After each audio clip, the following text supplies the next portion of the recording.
जो अपील का हक है, जो हाई कोर्ट में, वो भी खत्म कर दिया गया, वो सुप्रीम कोर्ट में कर दिया गया। अब एक सहाफी जिसकी सैलरी बड़ी लिमिटेड होती है, ये आपको भी बहुत अच्छी तरीके से पता है, आप बड़ा मीडिया से करीब रहे हैं, बड़े मीडिया फ्रेंडली हैं, तो वो सुप्रीम कोर्ट में अपील दायर करेगा, कहाँ से वो वकील करेगा? तो ये तो सीधा सीधा जो है वो जर्नलिस्ट को हिट किया गया है। नहीं, प्रैक्टिकली तो सारा आपने वल्नरेबल कर दिया है। फिर जो बच्चे हैं 14, 15, 16 साल के बच्चे, वो उनको आपने वल्नरेबल कर दिया है। वो कहाँ से वकील करेंगे, क्या करेंगे? आपने जिस तरह से 9 मई और 26 नवंबर के मुकदमों में आईओज ने करोड़ों रुपए बनाए हैं लोगों को ब्लैकमेल करके, आपने एक लॉ ही बना दिया है जिसका वाहिद मकसद ब्लैकमेलिंग होगा। और अब लोगों को जो है वो इसमें आपको जो है वो ब्लैकमेलिंग होगी यहाँ पे, और हर बंदा जो है वो इसको इस्तेमाल करेगा अपने मुखालिफ के खिलाफ, और पुलिस वाले पैसे बनाएंगे। बिल्कुल। अच्छा, चौधरी साहब, ये जो मुज़ाकरात का तमाम तर अमल था, 4 उसके दौर हुए, और फिर हमने ये देखा कि मुज़ाकरात में जब ये मुज़ाकरात का कोई भी दौर करीब आता था, दोनों तरफ से बयानबाजी होती थी। इस तरफ से जो थे वो अगर हम कहें, उमर अयूब बोलते थे, साहबजादा हामिद बोलते थे, शेख वकास अकरम की धुआंधार तकरीर से सामने आती थी, तो उस तरफ से आजमा बुखारी, अता तारड़, तलाल चौधरी, राना सनाउल्लाह, एक लंबी इसकी लिस्ट है। तो आप क्या समझते हैं कि मुज़ाकरात का ये अमल खराब करने में ज्यादा किसका हाथ है? देखिए ना, मुज़ाकरात तो वहीं पे खत्म हो गया ना बेनज़ीर। अगर आप मुझे बताएं ना, नवाज शरीफ के बगैर क्या PMLN को फैसला कर सकती है, या जरदारी के बगैर पीपल्स पार्टी को फैसला कर सकती है? अब ये अगर मुलाकात ही नहीं करवा सक रहे खान साहब से मुज़ाकराती कमेटी की, तो मुझे आप बताएं मुज़ाकरात क्या होने थे? लिहाजा जो तमाम ये जिसके ऊपर ये, चूंकि पहले ही जब खान साहब कह रहे थे कि देखें इनके पास, बेचारों के पास कुछ नहीं है, इख्तियार सारा एस्टेब्लिशमेंट के पास है, वो चीज़ दोबारा साबित हो गई। और आपके सामने है कि ये तो मुज़ाकराती कमेटी की मीटिंग तक नहीं करा पाए, तो फिर बाकी मुज़ाकरात क्या होने थे? बाकी तो मजाक ही है। लेकिन चले, अगर नहीं भी करा पाए, जो बाहर लीडरशिप है उसके अंदर तो चौधरी साहब इतनी समझबूझ होनी चाहिए थी ना। मतलब मैंने ये देखा कि मुज़ाकरात अभी खत्म नहीं हुए थे, अभी उसके 3 दौर हुए थे और चौथा अभी बाकी था। तो जो मुज़ाकराती कमेटी के तर्जुमान है PTI की जानिब से, साहबजादा हामिद, उनका बयान सामने आ गया कि मुज़ाकरात अब हमें लग रहा है कि खत्म हो जाएंगे और हम फिर सड़कों पे दमादम मस्त कलंदर करेंगे। तो इस तरह की चीजों ने भी तो, हालांकि गवर्नमेंट तो कहती रही, देखिए आप तो एक सीनियर सियासतदान है, आप इस बात को जानते हैं कि सरदार अयाज सादिक का जो एक रोल है वो बड़े एक होम्योपैथिक से उनकी पर्सनालिटी है। तो वो तो बार बार कहते रहे कि, और अब भी ये कह रहे हैं कि हमारे जो दरवाजे हैं वो मुज़ाकरात के लिए खुले में। वजीर आजम भी इस बात को कह रहे हैं कि PTI जब चाहे वो मुज़ाकराती अमल में आकर बैठ सकती है। आप नहीं समझते कि अगर PTI मुज़ाकरात में आकर बैठ जाए तो कुछ ये तोड़ दो मार दो इसकी सियासत से हट कर जरा सियासी इस्तेकाम भी मुल्क में आ जाएगा? देखिए, एक बड़ी गैर हकीकी किस्म की बात है। इमरान खान के बगैर मुझे बताएं जो बाहर की लीडरशिप है वो क्या फैसला कर सकती, बात ही क्या कर सकती है? ना उनका कद है, ना उनकी कोई उस तरह का जो है वो कैरियर है। वो इमरान खान से बात पूछे बगैर, बात के बगैर कोई बात नहीं कर सकते। और शहबाज बताते शरीफ तो साहब की हैसियत ये है कि जब पहली दफ़ा उन्होंने मुज़ाकरात की ऑफ़र की तो उस वक़्त जो है वो बुशरा बीबी को अरेस्ट हो गई। दूसरी दफ़ा उन्होंने मुज़ाकरात की ऑफ़र की तो जो कमेटी गई हुई थी मिलने वहाँ पे जेल में, उनको वापस भेज दिया गया। तो अगर वज़ीर-ए-आज़म की बात की हैसियत ही नहीं है, उसकी कोई बात जो है सुप्रीटेंडेंट जेल उसको नहीं सुनने को तैयार, चेयरमैन सेनेट ने एजाज चौधरी साहब का प्रोडक्शन ऑर्डर किया हुआ है, वो इम्प्लीमेंट नहीं हो रहा, तो मुझे बताइए ना ये फिर मुज़ाकरात क्या हो? आप किससे मुज़ाकरात कर रहे हैं जिनके पास ये इख्तियार भी नहीं है? तो वो तो वेस्ट ऑफ टाइम है ना, ये तो ऐसे बातें हैं करने वाली। चौधरी साहब, आप भी जाते रहते हैं ना, बताते तो होंगे ना। मतलब बैरिस्टर गौहर एक जिम्मेदार इंसान है, वो जाकर जब मिलते हैं तो बताते तो होंगे ना कि ये मुज़ाकरात अब इस मोड़ पे खड़े हुए हैं, अब ये हो रहा है, अब वो हो रहा है। अली अमीन गंडापुर जो उस कमेटी में शामिल थे, वो 1-on-1 1-1 घंटे जो है वो इमरान खान साहब से मीटिंग्स करते रहे, तो वो ये बताते तो होंगे ना कि अब ये हो रहा है या इस मुज़ाकरात इस मोड़ पे खड़े हुए हैं। नहीं, लेकिन वो बातचीत उनकी जो हुई है वो बगिंग में हुई है ना, ओपन मीटिंग तो उनकी हुई ही नहीं है जिसमें वो बात कर सकें कि क्या करना है क्या नहीं करना। और जब ओपन मीटिंग नहीं हो रही, उनसे बात नहीं हो रही, तो वो क्या उसके उसमें कंट्रीब्यूट कर सकते हैं? अच्छा, अब आपको कोई उम्मीद लग रही है कि PTI की इसी तरह आ जाएगी, जुनैद अकबर आ गए, हालांकि उन्होंने बड़ी हार्ड लाइन ली हुई है। अभी उनका एक बयान भी सामने आया था, मैं बार बार उनका मैं डिस्कस नहीं करना चाह रही, कि उन्होंने कहा है कि आपके और अब जो 8 फरवरी को एहतजाज होने जा रहा है, आपके और ये वाले एहतजाज में ये फर्क होगा कि पहले इदारों के साथ राब्ते में होते थे और अब हम किसी इदारे के साथ राब्ते में नहीं होंगे। और ये भी बात कही कि जिस तरह इस हुकूमत ने हमारे बच्चों को रुलाया, अगर मैंने इनके, जब हम इख्तिदार में आए और मैंने इनके बच्चों को ना रुलाया तो मैं सियासत छोड़ दूंगा। ये अपने तौर पे एक बड़ी हार्ड लाइन है। देखिए, अगर संजीदा मुज़ाकरात करने हैं ना, तो हुकूमत को चाहिए कि मौलाना फजलुर रहमान और महमूद अचकज़ई साहब को रब्ता करे और उनके ज़रिए इमरान खान से जो है वो आगे बात बढ़ाई जाए, क्योंकि हुकूमत में और इस वक्त पीटीआई में इतने ज़्यादा डिफरेंसेस हैं और इतना ज़्यादा फासला है कि कोई भी बातचीत जो है वो बराह रास्त होना जो है वो बड़ा मुश्किल भी है और उसका कोई फ़ायदा भी नहीं होगा। इसलिए मेरी नज़र में अगर बातचीत होनी है तो उसका बेहतर यही होगा कि वो मौलाना फजलुर रहमान या अचकज़ई साहब जो हैं वो इसमें आगे बढ़ें और बात करें। अच्छा, आपने बात की मौलाना फजलुर रहमान की और अचकज़ई साहब की, तो अभी असद कैसर के घर ही परसों एक महफिल सजी थी जिसमें ग्रैंड अलायंस की बात की जा रही थी और उसमें शायद काकान अब्बासी भी शामिल थे, मुस्तफा नवाज खोकर भी थे और सबसे इम्पोर्टेंट जो थे वो मौलाना फजलुर रहमान, जिनकी बात हमें करनी है। और आपको लगता है कि मौलाना फजलुर रहमान जो है वो पीटीआई के पेज पर आ पाएंगे और कोई ऐसा ग्रैंड अलायंस बन पाएगा जो हुकूमत को टफ टाइम दे? देखिए, इस वक्त हर जो सीरियस पॉलिटिशियन है ना वो परेशान है और उसको समझ नहीं आ रही कि कैसे इस चीज़ को जो है वो हम आगे बढ़ा सकते हैं, कैसे इसको जो है वो हम आगे ले जा सकते हैं। और मौलाना फजलुर रहमान भी एक बड़े संजीदा पॉलिटिशियन है, एक संजीदा शख्सियत है और उनका भी यही मानना है कि पाकिस्तान इस वक्त आइन के मुताबिक नहीं चल रहा और जो बड़े मुद्दे हैं जिससे 8 फरवरी का इलेक्शन है या खैबर पख्तूनख्वा में ऑपरेशन है या अफगानिस्तान से ताल्लुकात हैं, इनके ऊपर मौलाना साहब की और पीटीआई की लाइन जो है वो बिल्कुल एक है। तो इसलिए मेरे नज़र में ये इम्पोर्टेंट है कि ये चीज़ जो है वो आगे बढ़े और इसलिए मौलाना जो है वो समझते हैं कि प्रिंसिपल्स के ऊपर ये अलायंस जो है उसको आगे बढ़ना चाहिए। अच्छा, लेकिन एक चौधरी साहब, यहाँ एक बात थोड़ी सी ये भी ध्यान में रखने की है कि जब 26वीं आईनी तरमीम हो गई थी तो जितने चक्कर हुकूमत ने तो लगाए लगाए, वो तो उनका एक अलग चीज है, लेकिन अगर हम पीटीआई के साइड से देखें तो जितने चक्कर पीटीआई ने लगाए मौलाना साहब के घर पर, सुबह जाने, रात को 3 बजे जाने, मतलब हम तो वो उसको गिनना भी जो है ना वो मुश्किल हो गया था कि कितने लोग गए हैं पीटीआई के।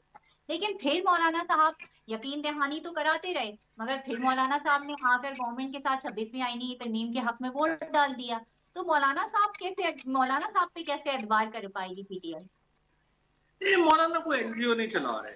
सवाल ये है कि जितने लोगों ने चक्कर लगाए उन्होंने मौलाना को फार्मूला क्या दिया, उनका अपना गिला है। मौलाना फजलुर रहमान समझते हैं कि 26वीं आईनी तरमीम का जो पैकेज का जो हमारा ड्राफ्ट था वो तो खुद पीटीआई के लोगों ने जो है वो बना के मुझे दिया था और फिर वो बाद में पीछे चले गए। तो ये मौलाना की इसके ऊपर अपना जो है वो स्टैंड है।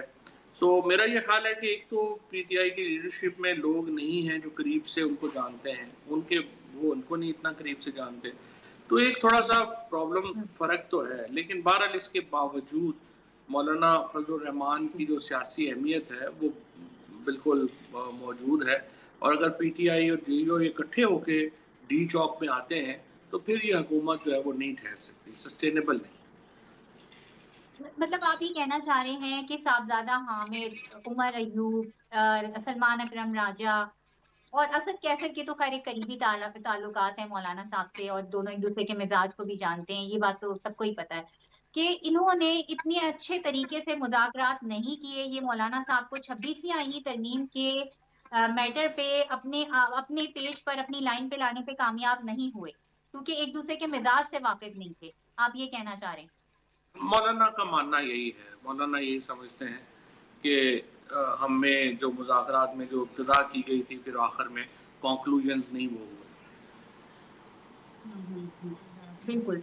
अच्छा, अब आपको क्या लगता है कि अब 8 फरवरी को फिर पीटीआई ने एक कॉल दे दी है और ये कॉल कहा है कि बस अब ये एहतजाज जैसा होगा वैसा एहतजाज पहले कभी नहीं होगा। और फिर बात आ जाती है बार बार जुनैद अकबर की, कि जाहिर है उनको अभी अभी केपीके की सदारत मिली है, उनके लिए जो सवाबी में जलसा है वो एक बहुत अहम टास्क है। तो अब आपको क्या लगता है कि पीटीआई फिर वही उसी उसी एहतजाजी सियासत की तरफ बढ़ रही है? ऑल दो अगर हम इसको बड़े क्रॉस फैक्टर में देखें, बड़ा दिल करके अगर सुनने की कोशिश करें पीटीआई वाले भी, कि इस एहतजाजी सियासत ने, इल्जाम दर इल्जाम की सियासत ने पीटीआई को बड़ा नुकसान पहुंचाया है। नहीं, इल्जाम वाली तो बात ही नहीं है। जब तक पब्लिक प्रेशर नहीं होगा और इंटरनेशनल प्रेशर नहीं होगा, इस हुकूमत से तो कुछ नहीं मिलने वाला। और आपने प्रेशर बनाना है और करना है, और वो बड़ा इम्पोर्टेंट है कि आप ये प्रेशर जो है वो हो, और इसको बनाने के लिए हर कोशिश करनी चाहिए। इत्तेहाद जो बना रहे हैं ये भी इसी एफर्ट का ही, ताकि स्ट्रीट के ऊपर एक नजर आए, यही इम्पोर्टेंट है। अच्छा, एक इत्तेहाद और भी बन रहा है, जैसे 26वीं आईनी तरमीम लाई गई और जस्टिस मंसूर अली शाह का रास्ता रोका गया चीफ जस्टिस ऑफ पाकिस्तान बनने से। इसी तरह इस्लामाबाद हाई कोर्ट में भी एक तनाजा खड़ा हुआ है कि 3 जजेस जो है वो बाहर से लाकर तैनात कर दिए गए, और उसमें भी कहा जा रहा है कि 10 तारीख को गालबन एक जो लॉन्ग मार्च है वो लाहौर से इस्लामाबाद की तरफ किया जाएगा। तो ये जो अपनी मर्जी के जजेस लगाना, क्योंकि इस्लामाबाद हाई कोर्ट तो आप तो इतने सीनियर कानूनदान हैं कि अपनी इस्लामाबाद हाई कोर्ट में अभी अपीलें आई हुई हैं खान साहब की और बुशरा बीबी की 190 मिलियन पाउंड में, और बहुत अहम सियासी जो है वो केसेस आते हैं। तो अदलिया को हुकूमत पूरी तरीके से कंट्रोल कर रही है।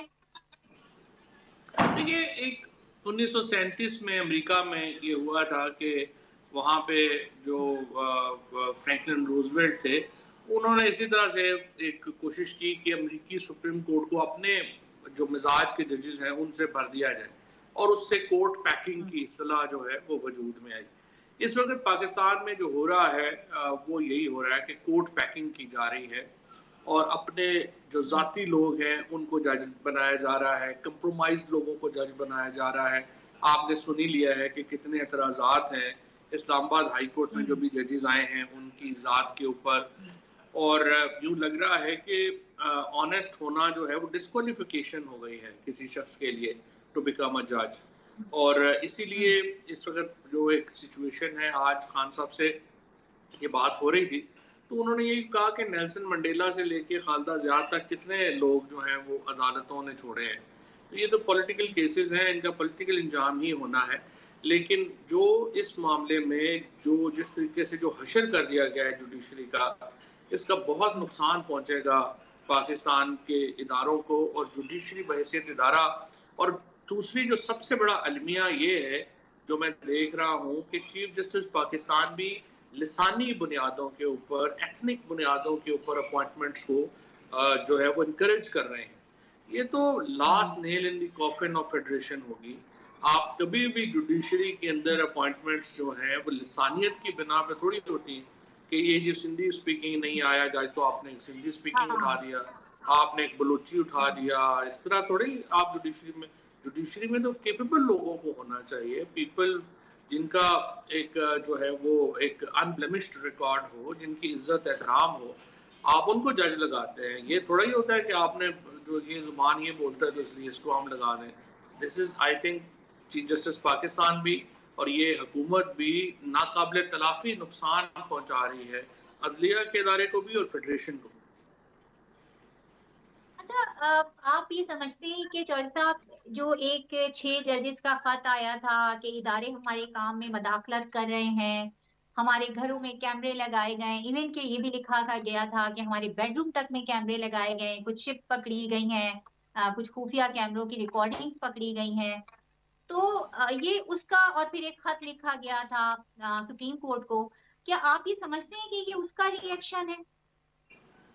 बिल्कुल उसका रिएक्शन है, और जो जो जज खड़ा हुआ है उसके खिलाफ इंतकामी कार्रवाइयाँ की गई हैं। और ये सिर्फ हाई कोर्ट के जजेस का लेटर अब नहीं है, जो एंटी टेररिज्म के जजेस के साथ जो हुआ उनका लेटर है। और बड़े अफसोस की बात है कि हाई कोर्ट जो हैं वो एंटी टेररिज्म में अपने जजेस को बचा नहीं सकी।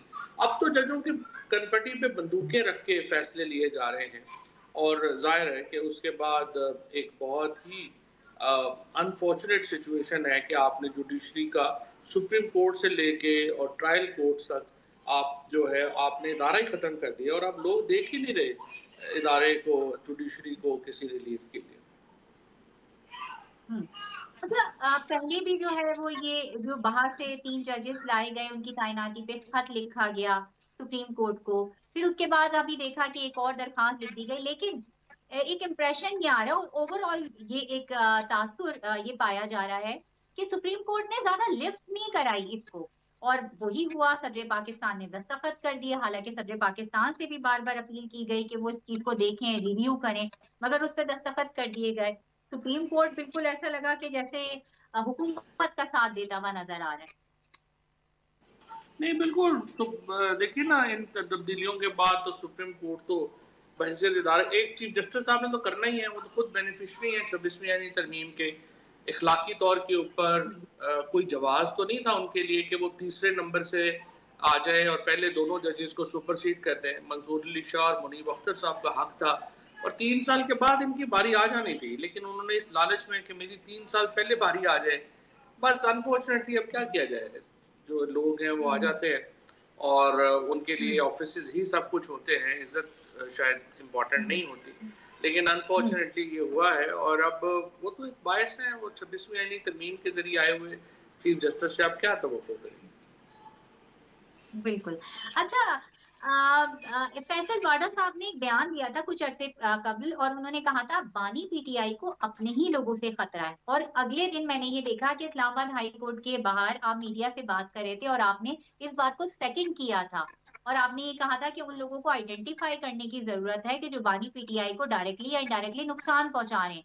तो वो कौन से लोग हैं जो पीटीआई को जो बानी पीटीआई को नुकसान पहुंचा रहे हैं, और जाहिर है बानी पीटीआई को नुकसान पहुंचा रहे हैं तो पीटीआई की सियासत को भी नुकसान पहुंचा रहे हैं। नहीं, मैंने एक्चुअली ये कहा था कि एक हुकूमती सेनेटर जो बड़े इम्पोर्टेंट हैं, अगर वो समझते हैं कि इमरान खान की जान को ख़तरा है तो ये तो फौरी तौर के ऊपर इसके ऊपर होना चाहिए, कार्रवाई होनी चाहिए और इमरान खान की सिक्योरिटी को इंश्योर करना चाहिए। और बिल्कुल उनको जो है आप जो सिक्योर जगह के ऊपर जो है वो शिफ्ट करें, तो ये तो फिर उनकी जिम्मेदारी है कि उनको करें।